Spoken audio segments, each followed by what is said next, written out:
C'est au nom du ministre des Sports, Yankhoba Diattara, qui aurait souhaité être là physiquement, mais pour des contraintes d'agenda, de Mouchikoudi, Mouné, non seulement n'a fini, mais n'a avec une délégation, Théo Koufi, nous avons lancé un boy, Mandjaï, nous avons Taha Soumaré, Mafoufaï était là, Petit Issa, pour nous Théo Koufi. ci li ngay def puisque li ngay def ni rôle maire la donc nekk maire du siis bu ñu toog jikko la ak conviction ak engagement ñëpp xam nañu sa engagement ak sa détermination auprès des populations mais ñëpp également xam nañu sa engagement auprès du sport Massayer wax na ko léegi y a une évolution crescendo ci sa engagement yi ngay jël di ko sàmm auprès des populations te ñi xamoon ni lii rôle maire la il faut s'attendre à vivre le pire avec les maires ça fait presque 1 an gis ngeen dëkk bi lëndëm na kurus information yi ñu am fournisseurs yi n'ont pas confiance aux maires élus donc il faudrait que waa Thiès assume ses conséquences di ñaan ñëpp aussi koo xam ni loo nekk mu nekk ci comme li Abdoulaye Dièye def di la jàppale lu mu nekk ëllëg da nga ci war a nekk jàppale ko ci loolu mooy ngor loolu mooy engagement puisque gis nañu donte nekkul maire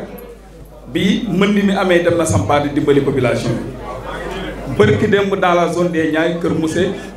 doléance bu yàgg mu dem résoudre leen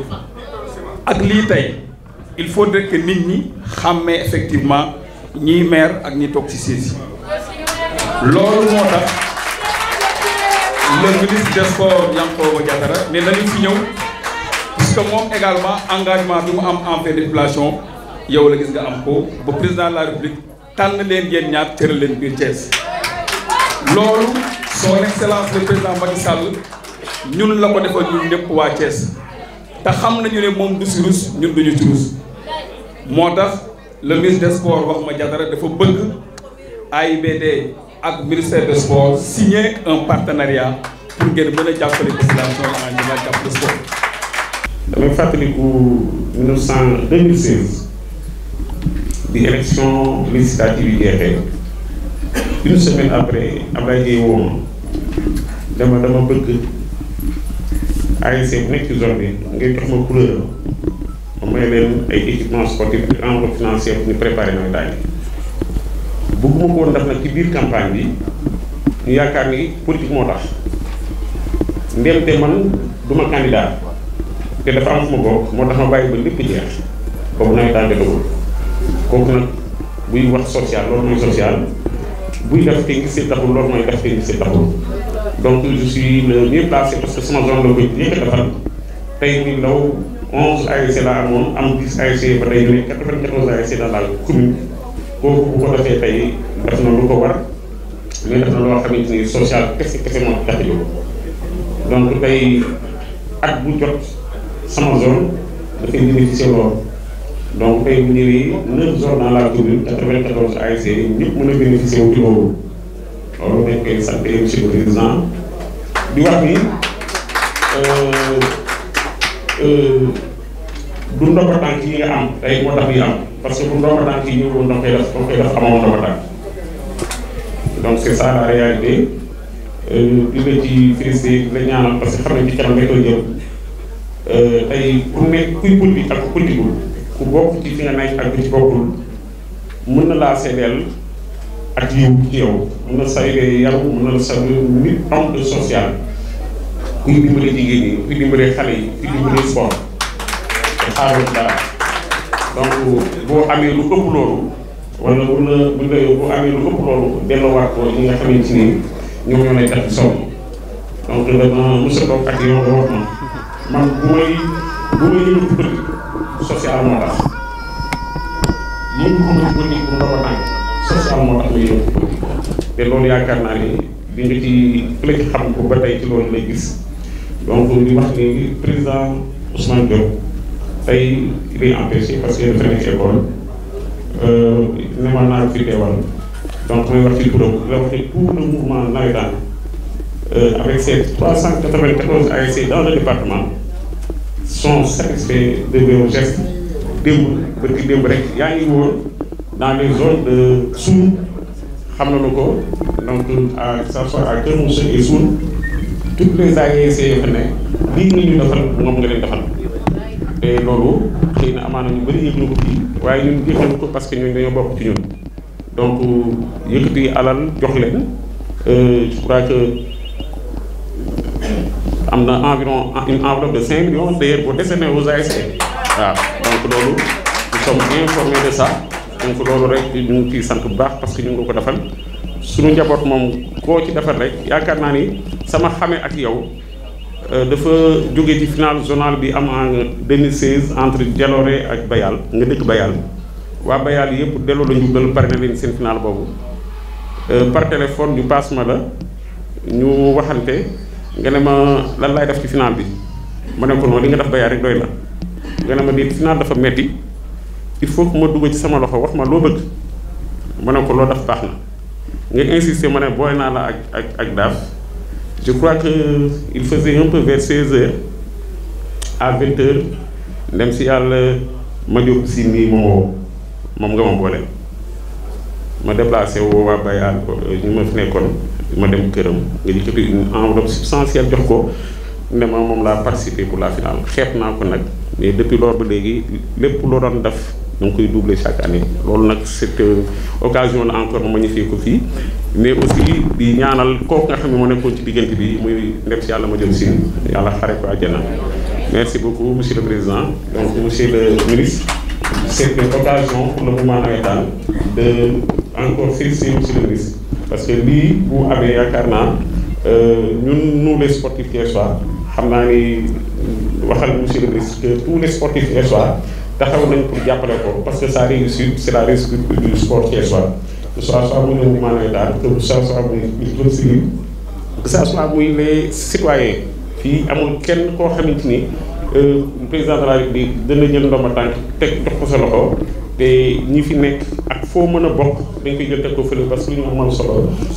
ndax Abdoulaye li nga def mi donc wane na ni yow nit koo xamante ni boo jàppee doo bàyyi te donc ñu ngi la siy félicité di la ciy remercier tout d'abord ma teewal fii ñi nga xamante ni mooy bépp ASC boo xamante ni dafa nekk fii à Thiès donc ma doon seen représentant di jël kàddu ci turu ASC yi donc ci geste bi nga xamante ne Abdoulaye mi ngi koy def tey fii à Thiès muy loo xamante ni bàyyiwul ba ñu jox ko ay ndombal tànk mu door ko def ndax defoon na ko daaw ma ni ko lépp looy def lu baax mu jig la bu ko bàyyi dolli ko moo waral ren mu defaat jox ASC yëpp kon donc dañ koy ñaanalaat déwén yàlla na am ndombal tànk yu raw ndombal tànk yu moom donc yàlla mën na ko yàlla na ko yàlla def et tout d'abord aussi ma teew fi président ASC zone 5B bi nga xamante ne Birane Sock moo ko jiite ci biir loolu ñun aussi tamit ñu war a préparer suñu final le 12 incha allah donc ci biir loolu tamit ñu ciy invité Abdoulaye pour sargal ko aussi tamit delloo ko njukkal ndax ku def lu baax aussi tamit da nga ko defal lu baax nit ku def lu baax aussi tamit jar naa jox ku def lu baax aussi tamit dal naa delloo njukkal donc di nuyu képp koo xamante ne yaa ngi ci salle bi